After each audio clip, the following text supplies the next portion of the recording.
প্রায় ৪,৩০০ কোটি টাকা ব্যয়ে নির্মিত চট্টগ্রাম এলিভেটেড এক্সপ্রেসওয়েতে গত আগস্ট মাস থেকে যান চলাচল শুরু হয়। এতদিন অনানুষ্ঠানিকভাবে যান চলাচল করলেও টোল দিতে হয়নি যাত্রীদের। এবার ১৯শে ডিসেম্বর থেকে টোল আদায়ের সিদ্ধান্ত চূড়ান্ত করল চট্টগ্রাম উন্নয়ন কর্তৃপক্ষ সিডিএ।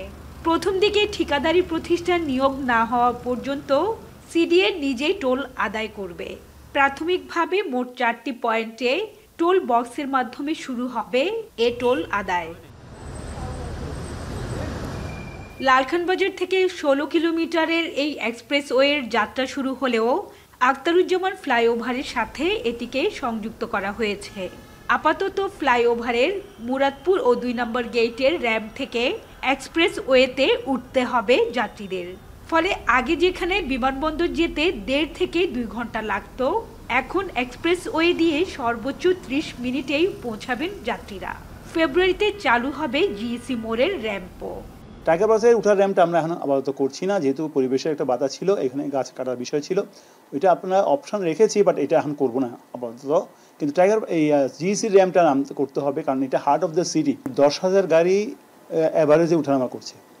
সো আমাদের এই টার্গেটটা হয়তো আরও বেশি হবে, যে যদি ৯টা র্যাম্প যদি চালু হয়ে যায় তো এটা ১৫ থেকে ১৮,০০০-এর মধ্যে চলে যাবে।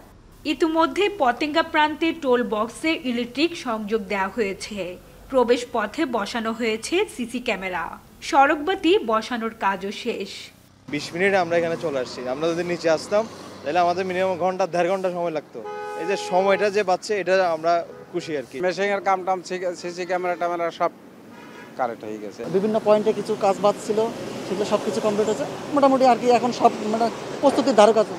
এলিভেটেড এক্সপ্রেসওয়েতে চড়তে হলে সিএনজি অটোরিকশা ৩০ টাকা, প্রাইভেট কার ৮০ টাকা, জিপ ও মাইক্রো ১০০ টাকা, পিকআপ ১৫০ টাকা, মিনিবাস ও বাস ২০০ থেকে ২৮০ টাকা, ট্রাক ২০০ থেকে ৩০০ টাকা গুনতে হবে।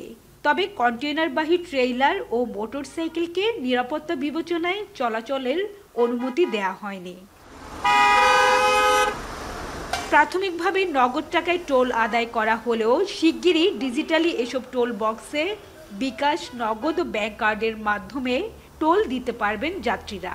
তবে শুরু থেকেই র্যাম্প নির্মাণ, র্যাম্পে ফাটল দেখা দেয়া সহ নানা সমালোচনার মুখে পড়ে এই এলিভেটেড এক্সপ্রেসওয়ে। বিশেষ করে কয়েকটি ফাটল দেখা দেয়ায় কাজের মান নিয়েও প্রশ্ন ওঠে।